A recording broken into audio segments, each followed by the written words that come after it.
The Guardians started off their most recent road trip hot with a 2 out of 3 series win in New York. They come home 3-3 on the road trip. We'll talk about why the Guardians are consistently inconsistent on today's Locked On Guardians. Tanner Bibee of the Guardians, and you're listening to Locked On Guardians. You are Locked On Guardians, your daily podcast on the Cleveland Guardians. Part of the Locked On Podcast Network, your team every day. Well, the Guardians did finally get their first win for Tanner Bibee. If you listen to him, he doesn't really care. The team won, which is good, and he claims he didn't care about going out for the ninth inning on Saturday. But we'll get into more of that today as the Guardians come home from a 6-game road trip between New York and Texas, where they started out hot and come home kind of flat, mediocre, and that's a consistent theme. The one thing the Guardians are is consistently inconsistent. We'll dive into that in today's Locked On Guardians. We'll preview the Yankees series later on in the show. We'll talk about the Guardians starting pitching this year, and they're the only team in baseball who has only had 5 starting pitchers. Knock on wood. All of you listening, knock on wood, please. And we'll talk about the Guardians' inconsistent road trip at New York and Texas. That is Jeff Ellis, host of the show for 8 years on the other side of the mic and camera if you're watching. And I'm Justin Lada, been here for 4 years with Jeff, and we've both been covering the Guardians system and the draft for 19 years apiece. Today's episode is brought to you by our friends over at FanDuel. The biggest stage in the world of soccer is here, and let there be goals on FanDuel. Visit FanDuel.com right now to get started. Jeff, we were really excited about the start of this road trip. We had very low expectations at the start. You know, we saw the schedule for the Yankees series, and we said, okay, Cam Schlitter, Garrett Cole, Carlos Rodon. We prepared ourselves and other people saying this might be a rough series. They took 2 out of 3 in New York. They easily could have swept that series. The Guardians go to Texas. And on Friday, they should have won that game. 100%. They had plenty of chances. They had plenty of chances. We'll get into that. Saturday was a great day, and Sunday was just yuck. Nothing good about Sunday. Nothing. I don't think there was one good thing I could say about Sunday. I was doing the post. I mean, Quan had a multi-hit game, second one in a series, and then feels like the first time all year we've seen that. So that's, I think, I can always find a bright side. So I'll say it's that. Okay, fair enough. Patrick Bailey single-handedly trying to drag them up from being one of the worst ABS challenge teams. Oh. And Chase DeLauter got an ABS challenge right after really questionable choices. Was that Friday night where he had Saturday where he had a really 2 and 1 at bat on Saturday. It still struck out looking. But yeah, so I mean, I know I'm grasping at straws, but I'm just trying to find something positive to say. Yeah. I was listening or following on game day on Sunday for the most part.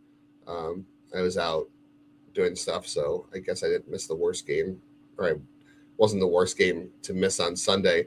Yeah, the Guardians were literally I want to say maybe 2 or 3 hits away from being 5-1 on this road trip. And that's the way it goes sometimes. I know, that's looking at the positives of things. I know a lot of people are going to say, of course you're going to say that. You're homers. You're paid by the Dolans. I don't care at this point. I'm still waiting to get that check.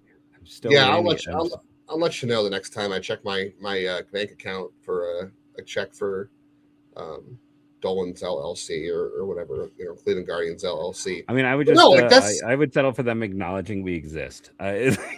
We don't. Yeah, fair. Yeah, it could have been. It wasn't a great road trip. It wasn't a bad road trip. It was a. Road. They went 3-3. I'd have taken 3-3. If that's what you told me was going to happen on this trip, I would have been happy. For sure. Yeah, context matters, and I think timing matters too. Everyone's going to be soured by the loss on Sunday because it was 10-0. It was ugly. There's no getting around it. It was ugly.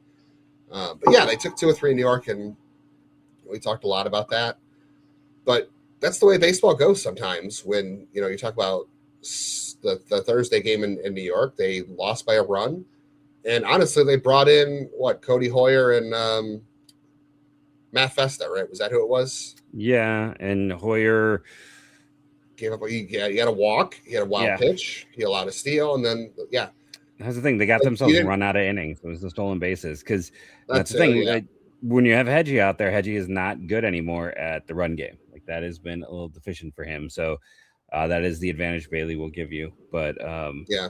Texas, on Friday, Parker Messick was cruising, and I love Tom Hamilton, but it was the 6th inning, and the same inning, I swear, if you're listening to the radio feed, He said, this is not a ballpark that you see a lot of home runs. The Rangers don't hit a lot of home runs here. And then Kyle Higashioka goes deep, Corey Seager goes deep, and Parker Messick's out of the game. And and that's he's cruising through 5, and then that happened. And then they, again, I said on the reaction on YouTube, you can go watch it.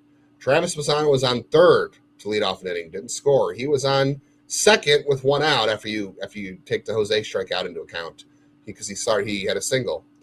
He led off the game with the homer. He drove himself in. He was in scoring position with 1 out or less twice, and the Guardians never drove him in after that. I mean, Jose went 0 for 4 with 2 strikeouts, and Chase went 0 for 4 with 2 strikeouts. It's the thing I was like talking about online where I'm like, I pulled up the data. I think I still have it up. I like to close tabs. If you go back from April 5th, so let's just eliminate like the Mariners series, the Dodgers series, like the first 3 series, the highest WRC plus, for those who don't know who are new, thank you for joining us. The highest, it takes all of your offensive data, puts it in one stat. 100 is league average. 110 is 10% better. 120 is 20% better. Highest WRC plus on this entire team since April 5th is Kyle Manzardo. And it's Travis Bassano, and it's Jose. I love Chase. Chase had that great first 2 weeks. Since then, he's at a 91. He's been about 10% worse than league average offensively. So not ideal having that in your 3-hole. It's like if Manzardo had been the 3-hitter, I think the contact he made on what was the 3rd out of the inning would have gotten Bassano home. And then you're talking about a different situation. I don't love roster construction this year. I got to be real honest about that. In an ideal world, what Stephen Kwan is doing right now will take, and he will start to look like Stephen Kwan of old. And maybe he'll do the flip, like instead of having the bad second half, he'll have the bad first half, because what this is in the second half is what he typically does in the first, or what he's doing now in the first half is what he typically does in the second half. Like that year he hit 400 into June. In the second half, he hit under 200. Like that's how high the highs and lows are. Like in a perfect world, Kwan does the reverse this year and has a great second half. And then all of a sudden we can mess with this lineup a bit more, have Bassano 1, Kwan 2. Imagine the chaos with good Kwan with those 2, 1, 2, Jose 3, maybe back where he's more comfortable. Manzardo 4. Then you're looking at, Reese 5, DeLauter all of a sudden hitting 6 with some of his ability. Like it just could completely change the lineup in that regard.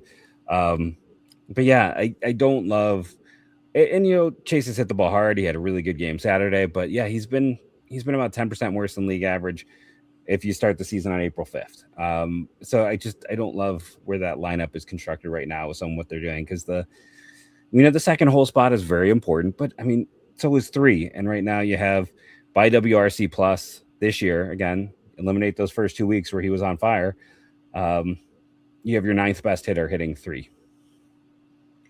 I mean, Jose has not been super consistent. He's at a 126 since then, just to give a how much. Yeah, I know he's climbed, and he's but he's had like these streaks where he's looks like he's beating Jose again, and then he has a couple games where he's not, and that includes this weekend where he had the home run, which I still don't know how he hit that home run, because the ball was 97 at above his neck. That's crazy. He still is crazy. He stole any manufactured a run by himself one of the games too, because he literally walked, stole a base, got to third on the throwing error, and then he ended up scoring on a sac fly. So, but he can still do those things. So, like, I know we've had the debate about the Jose thing, but the lineup has not been consistent because Jose has not looked like Jose most of the year. Like you said, DeLauter has had a great April, and then first 2 weeks, and then he's leveled off.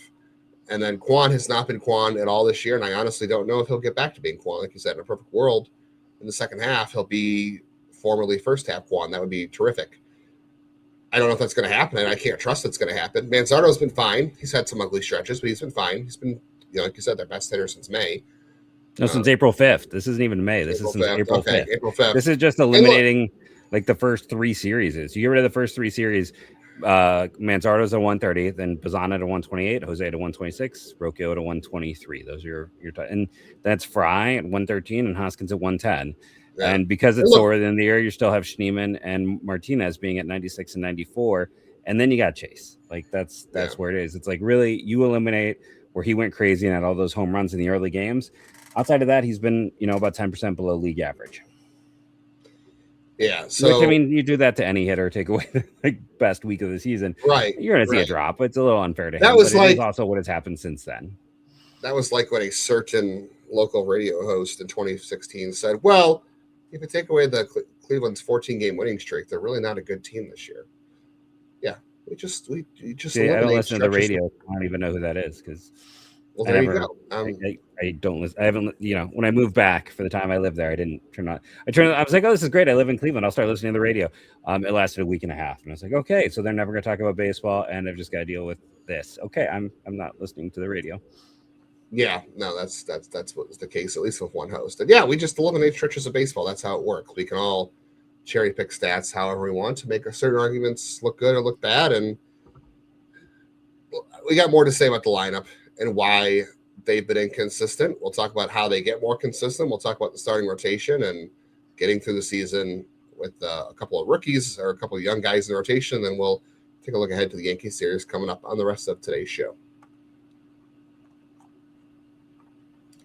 The biggest stage in the world, soccer, is here. Every match feels like it has potential for a memorable moment. One goal can change the energy of the game, just like a run in baseball.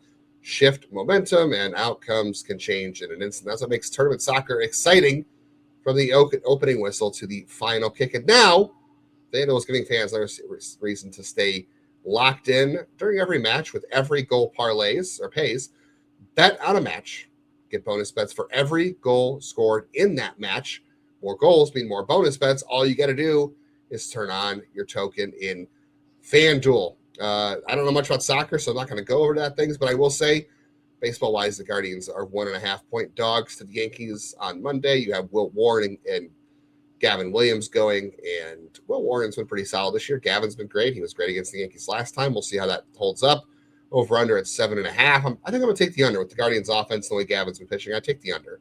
And the Guardians are still have the fourth best odds to win the American League. That's right, the entire American League, just behind the Yankees, the Rays, and the Mariners. From opening whistle to the final kick, let there be goals on FanDuel. Visit FanDuel.com right now to get started.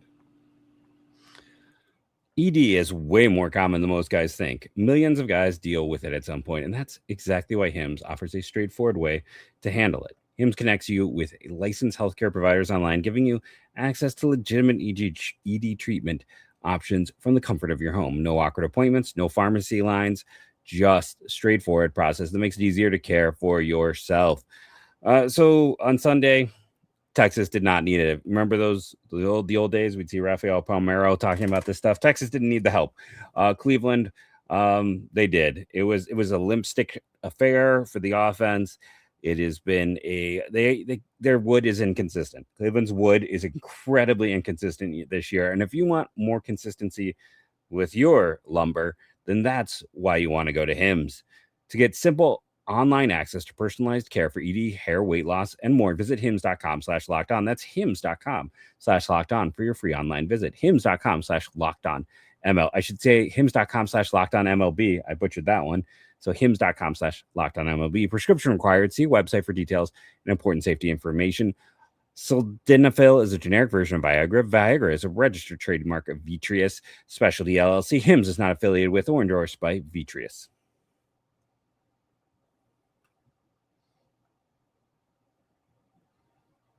You are currently muted, my friend. Yeah, I was purposely muted there. Thank you for making Locked On Guardians your first listen today and every day, wherever it is that you get podcasts. This, of course, is Locked On Guardians, your only daily Cleveland Guardians podcast. It covers your team every day from the majors, the minors, the draft, and everything in between. If you want even more good stuff from the show, check out the Everydayer Club. It gets you access to ad-free versions of the show on audio and access to our private listener group chat with us, other listeners of the show, Guardians fans, and other fans and listeners of all of the Locked On shows. You can go and see what all the Locked On Yankees fans or Yankees fans are doing, and Tigers fans, whoever you want to talk with. Or if you're fans of other teams too, I know there's probably a World Cup one that's going on in there as well. So there's something for everybody. And right now, you can get a 7-day free trial anytime. Go to lockedonguardians.supercast.com to get started. All right, so we're talking about the inconsistent offense and the lineup. I get what you're saying with the lineup. Overall, I understand the points. We've begged for years about Jose hitting second, and he's looked better hitting second than he did hitting third at some point. So like, I wouldn't change that personally.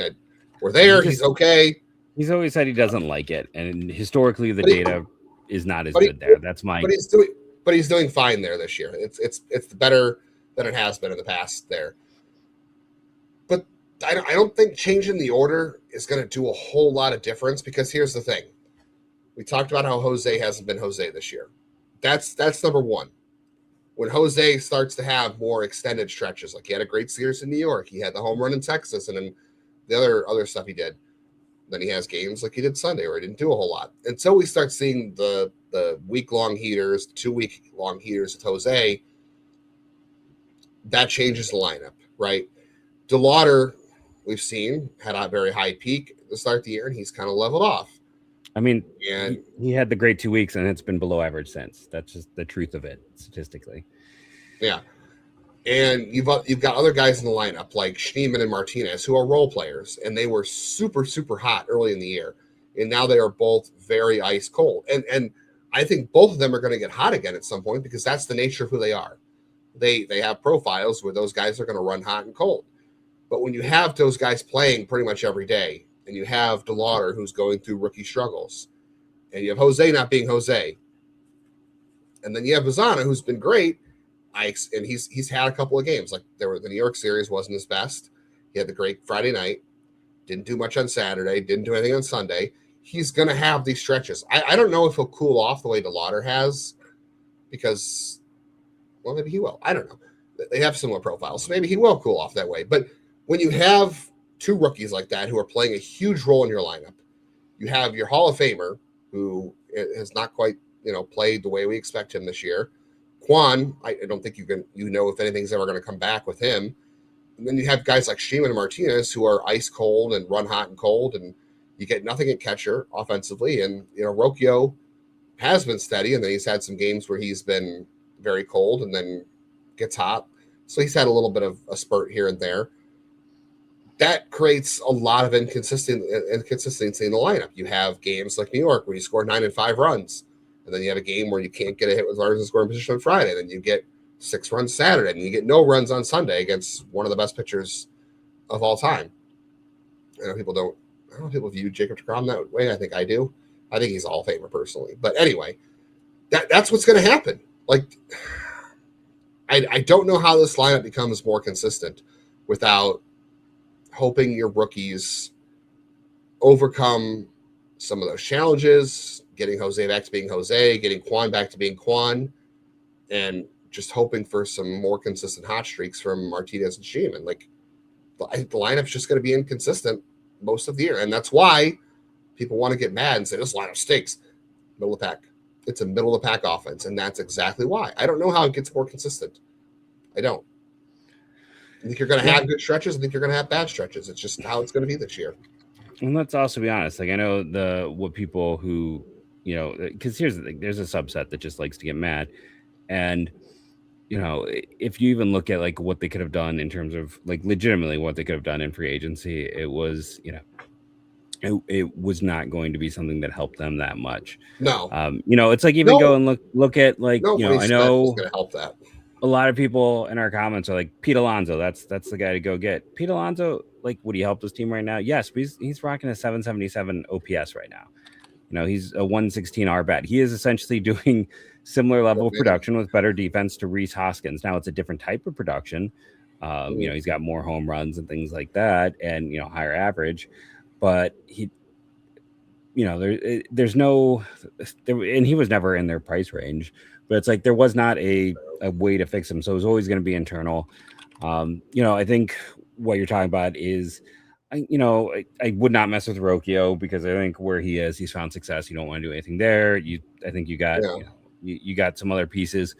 You just got to run it out with Quan in center field, because you don't have anyone else who can really handle it unless you're going to play Schnee every day. And I love Schnee. I think Schnee is a permanent part of this roster, but it's because of what he brings in speed and defense, and he's a perfect bench player.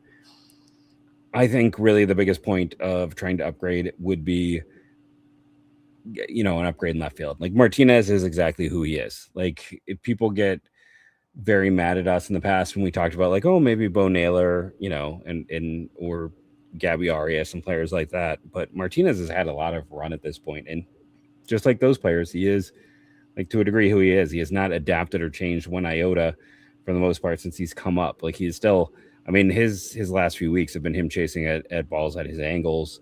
So I think it's left field. It's either, and that's either, a Cooper Engel, maybe you try a Khalil Watson, or it's a trade to find someone who can give you maybe a little more consistency. But I think that's really your pathway. And again, I do think moving Chase down is something they have to consider because, again, he had that awesome first few weeks. I think, he's already played more games than he's ever played. It's going to be a long season for him. We're already seeing that, I think, to a degree. He's still having some nice hard hit balls. He's still not expanding. There's a lot of positives there, but he's just not being productive. And having that in the 3 hole is not ideal right now. I think you do have to adjust your lineup. I think you do need to move Chase DeLauter down it a bit more. I don't know what the answer is at this point. If you how you're going to, who you move up, what you're going to do. I'd rather have to sit down and look at the numbers and try to figure something out. But I mean, there's even part of me that just says, Manzardo, I guess 3, because he's been your best hitter since the first week of April, and then figure out from there. But I do think figuring out some consistency, or giving another young player an opportunity. And if that means sending down Martinez, so be it, because he's not even hitting lefties this year. He's not doing the role he was brought up, he's here to do. On top of the fact that basically the best thing about him this year has been his defense, which has been great. But especially once Gabby's back, I think Gabby is going to eat into his time more as well in that specific backup role. So play Schneemann in center and Quan. It's going to be Gabby playing on that the improves infield. On a day like today, Gabby would be the starting third baseman. It wouldn't be Schneemann. Schneemann would be in center and Quan. Yeah. You can improve your defense that way too, which can also help this team as well. Yeah, I mean, I guess I consider it. You could put Manzardo third. You can move Hoskins to 4 and then Chase 5th, so you can split the lefties up. And hopefully that lengthens your lineup. I don't know if it's going to change a whole lot. We'll see. But again, I think that the nice thing is I think the highs are higher than they were a year ago offensively because you have. Yes, agreed. 100% agreed. Yeah, the lineup is still better than it was a year ago. They're limiting the lows so far. Yes, Sunday sucked, and yes, they could have won Friday if they had some better hits. But there were stretches of 10 games last year where that was happening. Now it's okay, 9 runs, 5 runs. I know they had the 7 games where they had 3 runs or less. They won a bunch of those games. It is what it is. But the lows are not as extended as they were a year ago. This lineup is still better, and I think it will get better. It also depends on guys' durabilities this year, and they need Jose to win one of those hot stretches. And like you said, they figure out left field I guess if you bring Gabby back. I mean, I don't know what you do because I guess you play Schneemann in center, but if you acquire somebody, Schneemann goes back to the bench, and then you put Quan in center and move that person to the left because ideally you trade for a center fielder, but guess what? Those guys don't exist. So yeah, they do not exist. Now, there is an outfielder out there I think everybody wishes the Guardians would have signed, but I'm going to tell you exactly who that is and how good he's been this year, and then we'll talk about the Guardians starting rotation and how it has been one of the most durable rotations this year, but got to look big picture on that one. Hey, it's Mike and John from Locked On Angels. We wanted to talk to you about something that's important, and that's your family. I've been married a few years now, and my wife and I have a 1-year-old, and we're always thinking about his future. Who's he going to become? How can we help? And what ways can we make sure his future is secure? Yeah, I'm in a different season. I'm married. I have 3 young adult kids, and lately I've been thinking a lot about how to make sure my family's taken care of in the long term. This is why life insurance matters, not because it solves everything, but because it helps provide financial security for the people you love the most. And that's where Ethos comes in. Ethos makes getting life insurance fast and easy, 100% online. You can get a quote in seconds, apply in minutes, and even get same-day coverage, and there's no medical exam. You just answer a few simple health questions online, and you can get up to $3 million in coverage. Some policies are as low as $30 a month. So take 10 minutes to get covered today with life insurance through Ethos. Get your free quote at ethos.com/lockedonmlb. That's ethos.com/lockedonmlb. Get up to $3 million in coverage in as little as 10 minutes at ethos.com/lockedonmlb. Application times may vary. Rates may vary. Make sure you are auto-downloading Locked On Guardians on all of your favorite audio platforms. So the show stays in your feed everywhere you go, and you never miss an episode. That's a great way to help us out as well. So even if you're not listening on a particular day, maybe you're too busy, and then you don't want to go back and listen to it because a couple days have passed, and maybe it's not as evergreen. That's okay. If you download it, auto-download your favorite audio platform still helps us, and you can still listen to it if you want. And then hit the bell on YouTube, because if you hit the bell on YouTube, that'll tell you when one of our videos goes live, and that would have included last week. The AL Central Squad Show would have included Jeff's mock draft bonus show that came out on Saturday. You can go listen to. That's Sunday. Evergreen. Came out Sunday. Okay, sorry, my days are mixed up. And you recorded it Saturday. Sorry. Yes. That will be evergreen for a while, and then you also get notifications for when we react to games, we react to news, all that good stuff. But thank you to all of you who support. We had great numbers last week, and we appreciate that. And that's because the Guardians won, and they didn't have a great day Sunday. So expect that a lot of people won't be here for this discussion, and that's okay. Jeff, you mentioned Pete Alonso. The other high-profile free agent last season was Kyle Tucker, right? And everyone's like, "Oh, you should sign Kyle Tucker." I don't think anyone said that, but obviously it would have been great. And you always say that's where you want to shop in free agency, right? That if you're going to shop in free agency, it's either there or. I would not have shopped for him with his health concerns and some of his inconsistency the last. Fair enough. But typically, yes, that is where you want to go. What did you say Rhys Hoskins WRC plus is right now? I'd have to pull that up. I was okay. Either way, here's the point. Kyle Tucker has 5 home runs, and he has a 107 WRC plus. So Hoskins is a 115. So Rhys Hoskins at his $1.5 million is outperforming Kyle Tucker. He have the $57 million a year contract. So there you go. And Alonso's gotten beat by two. He's at a 117. So there you go.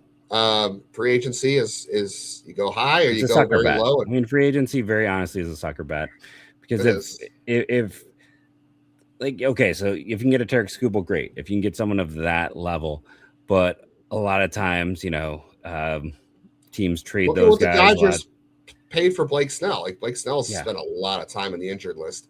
And again, you shop at the top, like you said, or I think you go for guys like Rhys Hoskins because you have low. Yeah, I mean, again, the Cubs' best hitter this year is Michael Conforto, who I thought for sure was done. Like, I thought he was toast, and Conforto's been a lifesaver. Like, and he cost them nothing. But they spent a lot of money on Alex Bregman. He's not been good. He's been average. Like, he's not been terrible, but like that's the thing. It's just that's the weirdness with baseball. It's like you want to shop in the middle because you're paying. You've said it all the time. You're paying for what they've done in the past, and you're paying for their peak and their peak. Once most of these guys hit free agency, it's post peak. Like, this is not their peak season, and we got to talk about the rotation. And I think one of the frustrating things, I think, to me with the current rotation, or at least the response to this rotation, is anytime anyone has like 2 bad games in a row, 90% of the comments are about cut him, demote him, move on. Let's go to Logan Allen, who we spent last season with everyone in the comments every single start saying cut him, release him, move on. And there is the backup cornerback feeling with this, but I was just going through my 3 stars. I do it after every game. Joey Cantillo is tied with Gavin Williams for 7 times. He's been one of the 3 stars of the game. Like, the last 2 games, absolutely brutal. Messick leads the team in my 3 stars. Lowest is Cecconi, but after the first few weeks, people wanted to cut and move on from him, and he's now had 3 or 4 good starts in a row. Cecconi's got a lower FIP right now than he did last year. Yeah, like I understand the frustration, because trust me, I was feeling the frustration today as well. I went out and started weeding all the prickly things in my garden because I was annoyed, and I was like, okay, I don't care. I can shred these right out of the garden and take out some frustration. And I went to town with my kukri. Not my kukri, that's a weapon. I can't remember what it's called. My Japanese knife used in the garden. Machete? No, it's got a name. A kukri is like a weapon. I don't know why I pulled that out. It's another K. It's a knife. You get them. Mine's like a Fisker's brand or whatever. A knife? But okay. No, yeah, I have a knife that I use. By the way, Slade Cecconi's FIP is lower than Joey Cantillo's. Yeah, I mean, that doesn't surprise me. Like, I bet his FIP is lower than Tanner Bibee's too. And Tanner had that great outing, but It's a long season.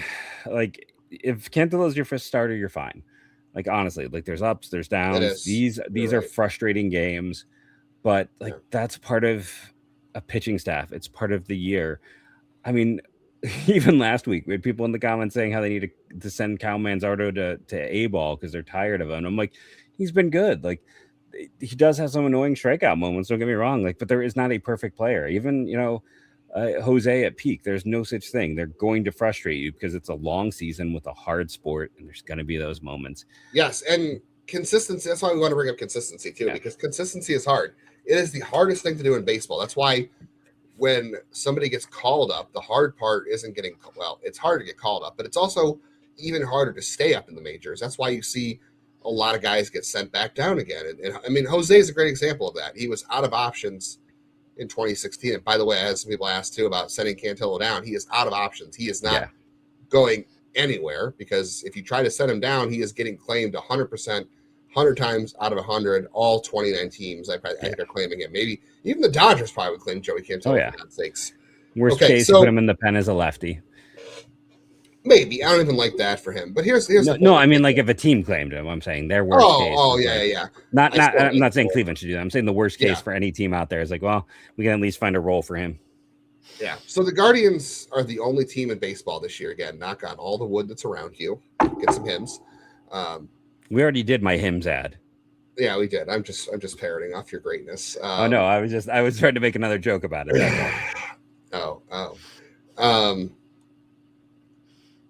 Nobody else in baseball has had only 5 starters, and the last time Cleveland did something like that was 2005, where they only had 6. Yep. Put in the comments if you know the 6 starters. Jeff and I had this conversation off there. I know too many times. Jeff has to know who it is by now, but he didn't get it at first. But put in the comments if you know who the 6th starter was. I'll even give you the first 5. It was Cliff Lee, CC Sabathia, Jake Westbrook, Kevin Millwood, and Scott Ellerton were the 5. There was a 6th that year. I still don't think that's going to happen this year. I'd be surprised. No. But the reason we bring it up is because Joey Cantillo on Sunday, obviously not great. Now, he said himself he would take Sunday's outing over his Washington outing. We're only with 2 innings. And I agree with him there. His velocity was down. He has been about 91, 92 this year. His velocity was more 89, 90 in this one. He didn't get to 90, 94 at all. He gets up to 94 almost every start at some point. His velocity was down on Sunday. And it got me thinking, a lot of these guys are halfway to their innings career highs. Parker Messick, remember, is still a rookie. He is halfway to his innings total a year ago. Slade Cecconi, same thing. Joey Cantillo, he's halfway there. I know we're in June, but you also, when you're going to say, well, of course, we're in June. We're halfway through the season. But this is also a team that is in first place, expects to make a playoff run. These guys are going to need to be fresh for October, or at least have something left in the tank for another month, you hope. Because this rotation, we talk about how inconsistent the offense is. They're going to need good starting pitching in September, in October, if they're going to get there and do something. And this also made me rethink about my argument Saturday. I was like, why didn't they let Tanner finish the game? And he could have got a Maddux. And for those who don't know what a Maddux is, it is a complete game shutout under 100 pitches, which I believe Jason Lucart coined. I forget how long ago. But Craig Maddux obviously leads baseball in that since he invented it. And Zane Davis is second, I believe. The last one who did it for Cleveland was Corey Kluber in 2018. He also did in 2014. Which is the lowest pitch. It was 85 pitches in that one. Yeah. Which if Tanner had gone and had a 3-pitch ninth, he would have tied that. Yeah. So it would have been great. But it's not a no-hitter. And then I started thinking about, the innings count. And Tanner's the only guy who has put up 170 to 180 innings in back-to-back years. Even Gavin Williams, the year before, was hurt, didn't put up a lot of innings in 2024. You need these guys to be fresh in October. And I just think it's interesting that they've only had 5 starters so far this year, and I hope they find a way to corral this a little bit, because you're going to want this rotation to be having something left in the tank in October, and that includes Tanner, and that includes Joey. And it's just something to think about. It's a long season. Yeah, and I think, I know there'll be people saying long season, 6-man rotation.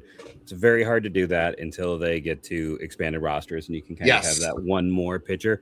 But I do think, expanded rosters, and then let's be honest too, like if you're going to a 6 starter, Logan Allen, he was great when he came up for a short bit. He's had his moments, but do we really think he's an upgrade? Austin Peterson is probably your next guy. Do we think I'm not sure if he's an upgrade. Yorman Gomez is finally, I think, starting to get healthy enough to pitch, but it's going to be a bit of a while yet. This is where it is. And Cal Steven really hasn't done what we hoped he would. So it's not he also really an option for him. Came out of the game on Sunday after an inning. So, I had missed that one. So, yeah, it might not be great there. I don't know what's going on there.